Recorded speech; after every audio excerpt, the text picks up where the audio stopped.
Sup guys? Gotta do the old review video and weekly prediction video here today because tomorrow I'm gonna be dedicating, I gotta set some time aside to make that Eagles Cowboys video since they're gonna be playing on Thursday this week, and I can't wait for that fucking shit. I get the fucking chills waiting for that shit, god damn. Anyway, so let's go over the week in review here. Week 12, just bang this out. I'll start with the Monday games. The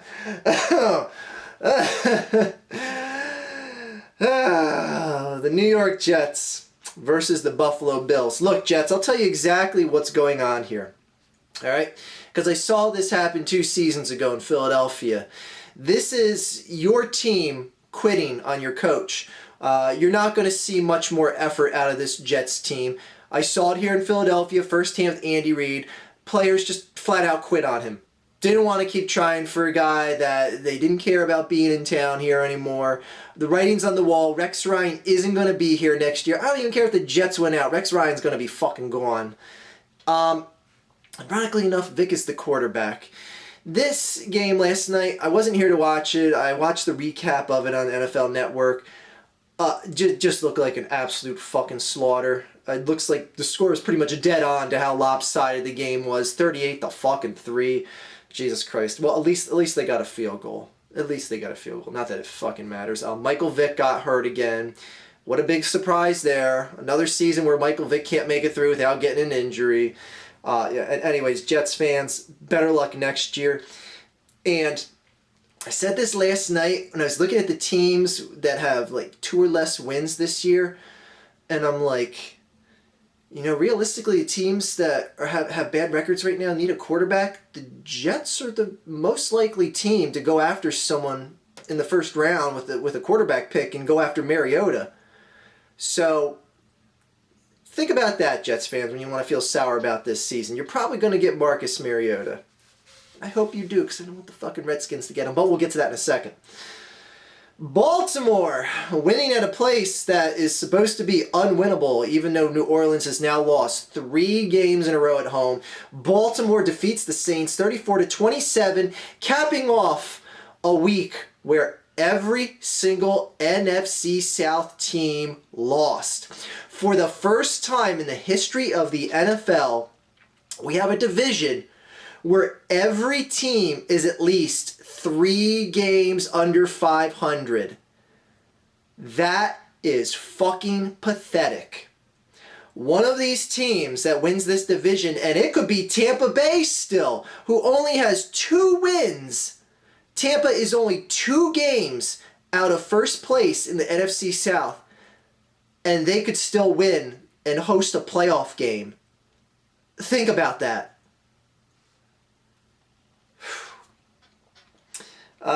Tennessee at Philadelphia, I went over that already.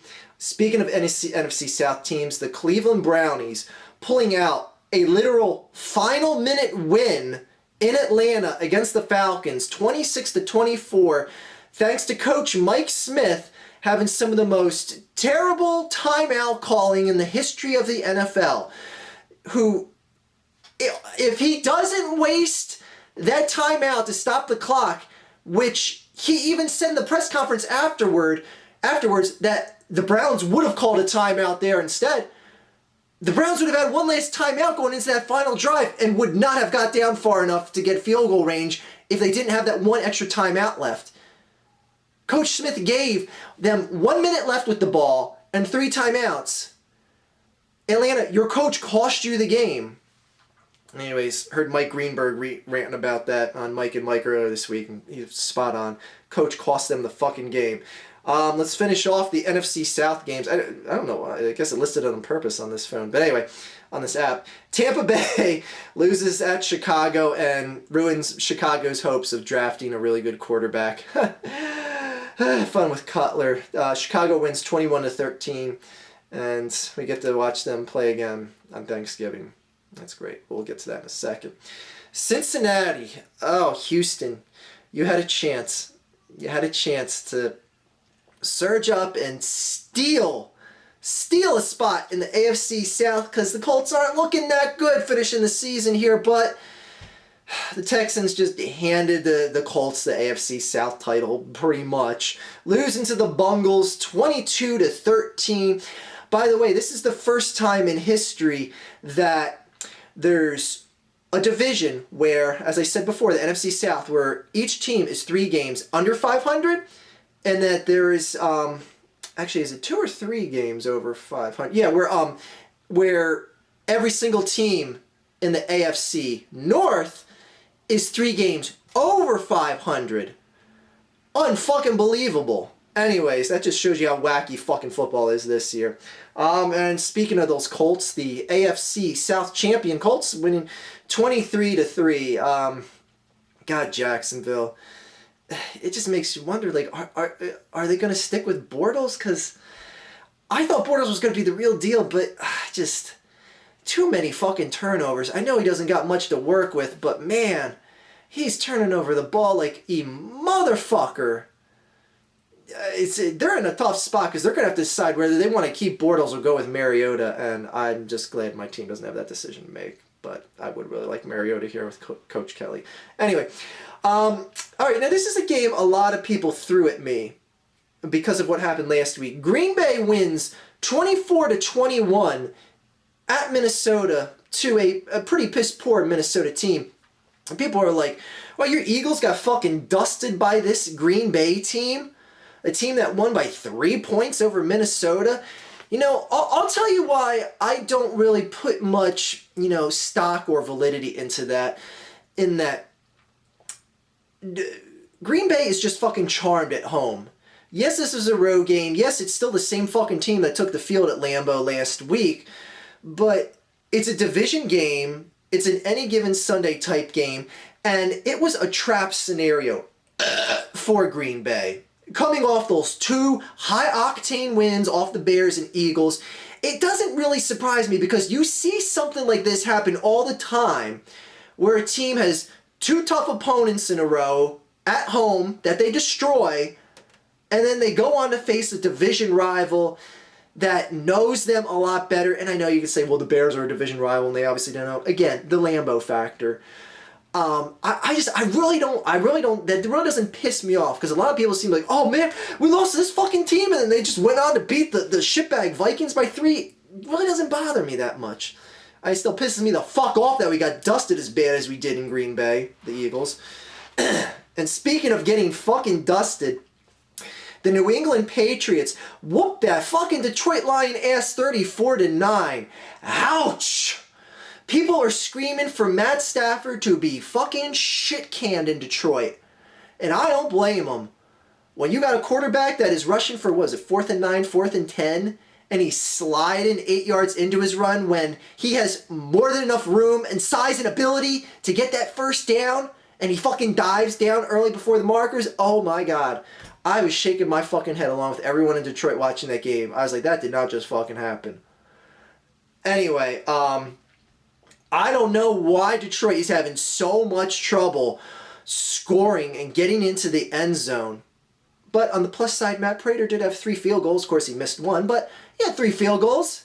It's a good fantasy day for Prater fans, right? Anyway, Jesus, man. And if anyone still thinks that Tom Brady is washed up and that this Patriots team isn't the real deal, it's just the story of this team's life, under Belichick and Brady.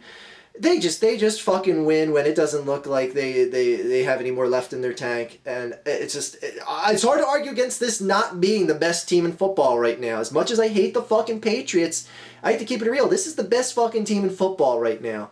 Until they prove otherwise, I'm going to continue to keep saying that. You hear me, Arizona? We'll get to you in a fucking second. St. Louis at San Diego. Who cares? San Diego won. And oh, looky here. What do we have here? An NFC West matchup. Let's see. Who is this? The Arizona Cardinals at the Seattle Seahawks. Let's see. What is a bigger number? 19 or 3? I do believe 3 is a smaller number. Anyway. Arizona Cardinals fans are upset because, it's just one game. Any team, could put up a 3 spot, blah, blah, blah. No. When you want to tout yourself as being the best team in the league and you want to claim that you're not getting respect, and you go in, I don't care if Seattle's one of the toughest places to play. There's been plenty of teams that went into Seattle this year and put up better than 3 points. I'm sorry, no one considers or even has a rational thought that maybe the Cardinals might be the best team in the NFL. That is all gone now. 19-3, thank you, Seattle, because you humbled that fucking fan base, and they deserve to be humbled because they, frankly, were sticking their chest out pretty goddamn big before they won anything. Just saying, just keeping it real. Anyways, Miami at Denver.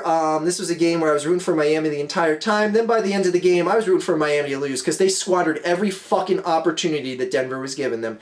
Denver was giving them time and time and time again to take this game, to win this game, to hold on to a lead. And they just let Denver blow them the fuck up in the fourth quarter. But biggest fucking thing that pissed me off in this game that Miami did is they let Peyton Manning come down and score right before the half with seconds left. Unfucking believable, Miami. That is why people don't see Miami as a real deal and just a team that's probably always just going to be on the cusp of being a real deal ever again. Anyway, Miami lost 39-36. Yeah, that defense looked really good, giving up 39 points, Miami. I kept hearing that from Miami fans all week. Looked really good. Washington at San Francisco. 2 years ago, got a lot of shit from the HTTR, and I should have, because you had RG3. I had a team with a bumbling, I almost said Ryan Leaf. My God, how can I confuse Michael Vick with Ryan fucking Leaf? How? Anyways, with a bumbling Michael Vick getting hurt, and then a Nick Foles coming in his rookie season looking like shit, getting his shit pushed in, and the Redskins coming into the link and giving what is still one of the most embarrassing losses that I've seen, regular season losses that I've seen in my lifetime. And all you people saying, like, there's a new dog in town. We have won the NFC East. The mighty RG3 is leading us to the promised land, and you guys have nothing to do but to sit there and watch it. You hear that? That's the sound of the HTTR shutting the fuck up. Oh, by all means, keep RG3. Give him another chance next year. If you have a chance to get Mariota, by all means, pass up on him. Because we all know Dan Snyder wanted his boy RG3 in charge. He pulled the trump card out on Shanahan, and Shanahan's like, no, I don't want fucking RG3 here. Dan Snyder's like, boom, owner card. We're getting RG3. I put the trade together. It's done. Good job trading away at least a decade's worth of your future for a guy that's just... You might not even see 300 yards from him ever again in the air. Fucking have fun. Fuck. Dallas at the New York Giants. Winning 31-28. The no good at all New York Giants, can't count on them for a fucking thing, dying. Eli, where's that turnover coming? Oh, it's in the red zone. That's where, fuck, Tony Romo takes it down. Dallas takes the lead. Fucking good for nothing assholes. Jesus Christ, can't count on the fucking Giants or anything. But don't worry, Giants fan, it still pisses us off in Philadelphia knowing that Eli Manning and the fucking turnover machine that he is has 2 rings. So just sit there and just look at your past. Because that's all you can do because your fucking team blows. Oh, if I hear one more fucking thing about this greatest catch ever that Beckham Jr. made, or Beckham the second, whatever the fuck his... Anyways. Could any time that ESPN or NFL Network shows the replay of that catch, which was a tremendous catch, it was one of the best catches I've ever seen. And it was for a touchdown, and he was pass interfered with. Could you leave the final score on the screen every time you show that replay, ESPN and NFL Network? Thanks a lot, because the team did end up going on to lose. Calling that the greatest catch ever is a bit ridiculous when the team didn't even go on to win from it. Let's keep it real here. And finishing off the week in review is something that you never see in college football. A winless team beating a very respectable team, a team with a very respectable record. 24-20, the Oakland Raiders getting their first win of the year over the mighty Andy Reid-led Kansas City Chiefs. Oh, but Oakland, you almost fucking ruined that shit. Oh my God. Celebrating a sack on 3rd down when you know they got to go for it on 4th down and not getting to the line in time and having to waste the timeout. You dumb fucks, you almost cost yourselves the fucking game. Anyway, good for you, Oakland. You won. You won a game. You're not miserable. Anyway, but you're not going to go after Mariota because Carr looks like he could potentially be the real deal. And if you find a quarterback that even has a hint of being good and being a franchise player in Oakland, you have to keep on him. You can't do that quarterback carousel shit. Just stick with Carr. Stick with Carr. He's doing good. And he has nothing to work with. Thursday. Oh boy, we got some good games lined up here. First of which is, all right, not so much of a good game. Chicago at Detroit. Wow, what a fucking treat that's going to be. It's kicking off week 13 here. Chicago, pull out a win. Pull out a win on Detroit. See, this is the thing. No matter what happens in the Philadelphia-Dallas game, there is so much positivity that you can find out of the 2 other games on Thanksgiving. By that I mean, Detroit is one of the wildcard teams right now. If they lose, they obviously increase the Eagles' chances of getting a wildcard spot. And the Eagles will have a better record. So, Chicago, I'll pick you to win. Basically because you're actually playing, as bad as football as you're playing right now, Chicago, you're playing way better football than Detroit is.